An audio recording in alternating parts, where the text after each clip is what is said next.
Well, Kendall, let's start with this. What was it like growing up in Southern California, going to USC, and being a spirit leader there?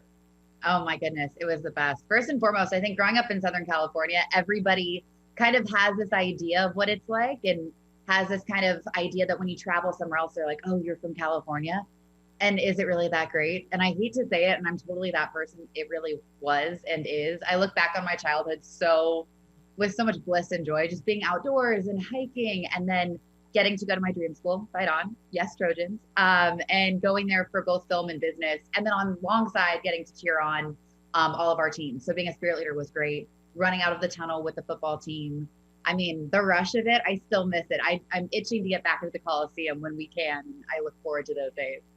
Yeah, and it's funny because now there's two NFL teams, but back then, that was it. That was the show in town when it comes to football. It was us. It was us. I remember we had a sold out game against Stanford and we did beat them. It was such an, oh my God, it was such an epic moment. It was the final like 15 seconds. Andre Hidari made a kick. It was like a right in the red zone. We won the game. We all stormed the field. And it was such a special time because that was USC Stadium, right? Like that was ours. Of course, when we started to share with the Chargers, that was great because it's always lovely to have, a team there. And then was it the Rams first? It was the Rams. It was the Rams. Yep. It's the Rams first. There we go. See, this is what happens. I got that like Facebook update, like you graduated however many years ago, and I was like, oh, it hurt. It hurt. So, not only were you a spirit leader, but you found a passion for boxing. Where did that passion for boxing come from? I'm so grateful for that. Actually, I met a film mentor in one of my film classes at USC. And he gave me great life advice. And I ended up working for him quite a few years after actually meeting in the film course. But he also owned a boxing gym on the West Side. And I don't know if it was just his inclination or what it was, but he invited me to come and box. And of course, I was like, okay, I can't not show up. Like, this is somebody Sure. that I look up to, I want to work with. And I was like, all right, Kendall, get it together. So I stepped into a sweaty boxing gym and absolutely fell in love with it. And then truly for the next like 3 years, all through college, especially boxing became kind of like my therapy to get me through what I was going through mentally at the time, but also just like my passions and getting through the college years too. How did it help you from a mental standpoint? Just getting in the ring and just being able to kind of let things go.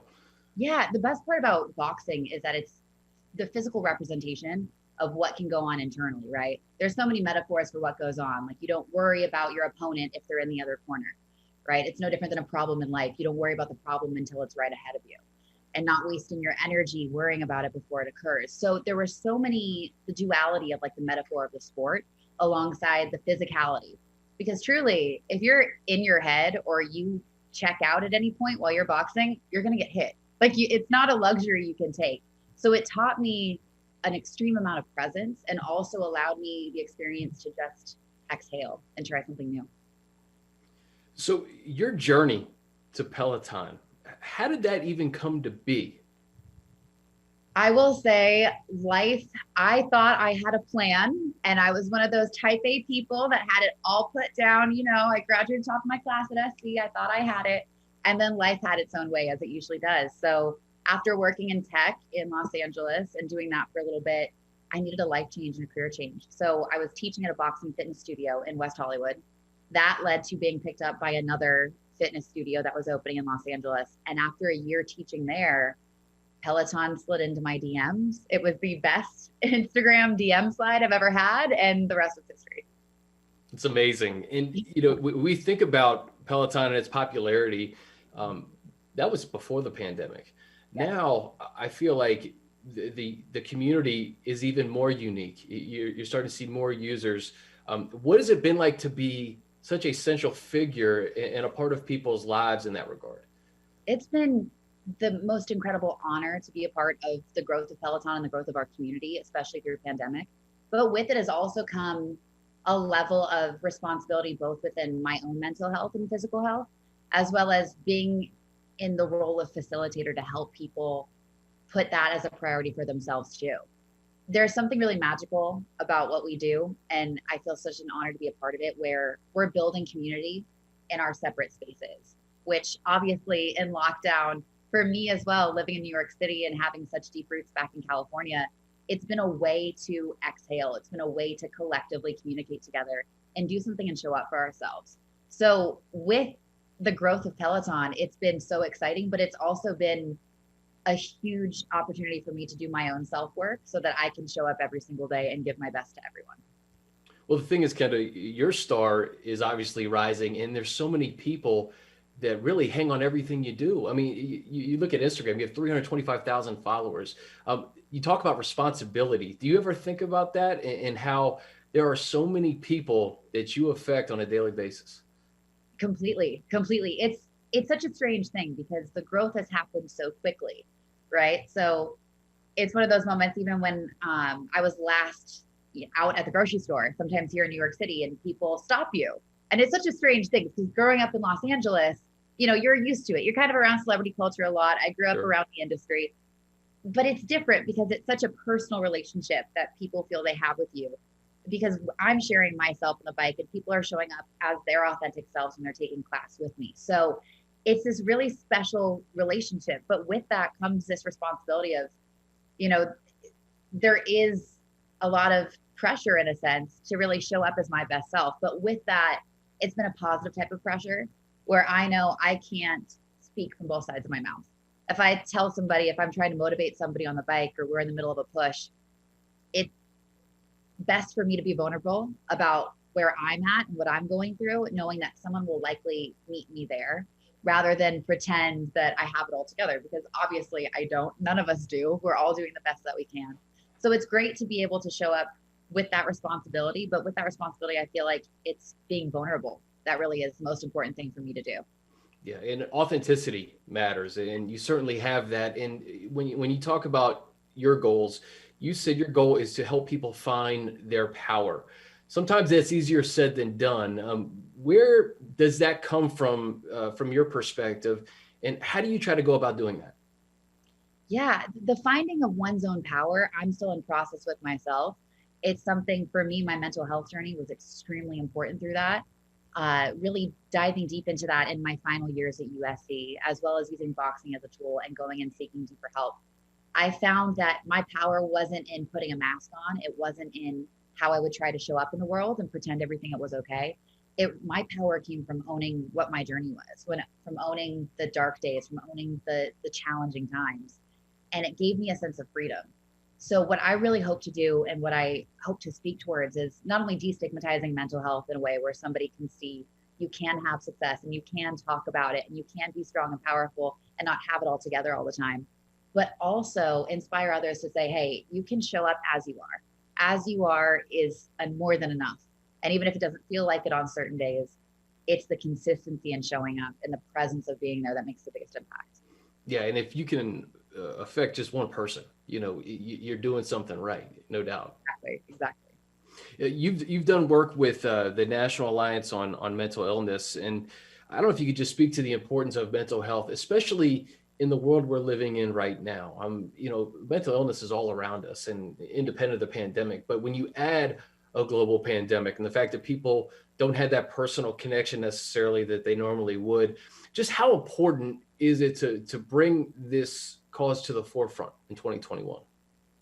I think investing in our mental health, both being honest about where we're at, but also looking at our communities, looking in our inner circles and saying, we all know that none of us are okay, right? So the Yeah. beauty of the pandemic, with all of the strife and the struggle and the frustration and the slew of other negative emotions and everything we've gone through because of it, it has been a wake-up call. It has been the opportunity for all of us to know not one person that you love and relate to has having their most perfect day.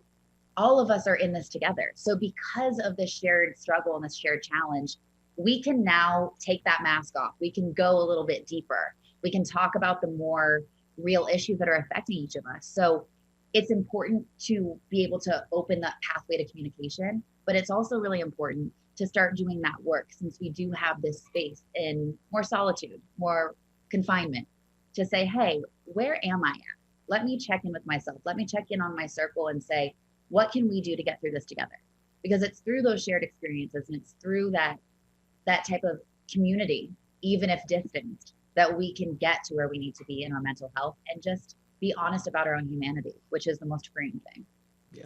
And it's a great segue into my next question. You kind of already answered it, but just the advice that you would have for people that maybe aren't in the Peloton community, they don't see you on the bike every day, that you could give them in terms of how to, get through a day if you're having tough times. Mm-hmm. Believe it or not, and my younger self would be shocked that I would ever say this, but doing less and doing it with more intent. I think so often right now, even working from home, trying to homeschool your own kids or also prioritize your health. And we pile so much on top of ourselves to try and operate at this certain level that for whatever reason, we all expect ourselves to. If there's one thing that we've learned, it's that in the process of slowing down, we can get really present, we can get really mindful, we can get really purposeful in what we do and what we say. That has more power, right? Yeah. When we're overwhelmed, we do things a little less at our best ability. So by taking some of those things off the plate, believe it or not, doing less and doing it more presently and fully will make the biggest impact. So I think actually scratching some of the things off of that to-do list, not because you did them, but because they don't need to happen today. They can happen another time. No doubt. No doubt. Hey, final thing for you. You're just getting started, but what's next? Do you think about the future and what's next? And as you reflect on just the short time, the impact that you've made and where you're going. Mm-hmm. Oh my goodness. Yes. I, in fact, early on, I have a vision board behind me that is still in process. I do that every year, especially right around my birthday, and really focus on what the intents are for what's coming next. A lot of it, I'll be launching a new website soon with a blog component. So being able to have different types of conversations. I have a couple other things in the cooker as well I can't announce yet.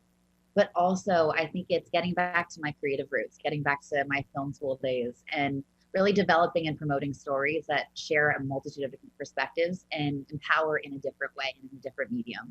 So the next year, there's a lot in process, and I'm sitting on pins and needles wanting to share it with the world. It's exciting. Well, sooner than later. We're in January, so we got a lot of time in 2021. Kendall, thank you so much. Thank you so much. I so appreciate it.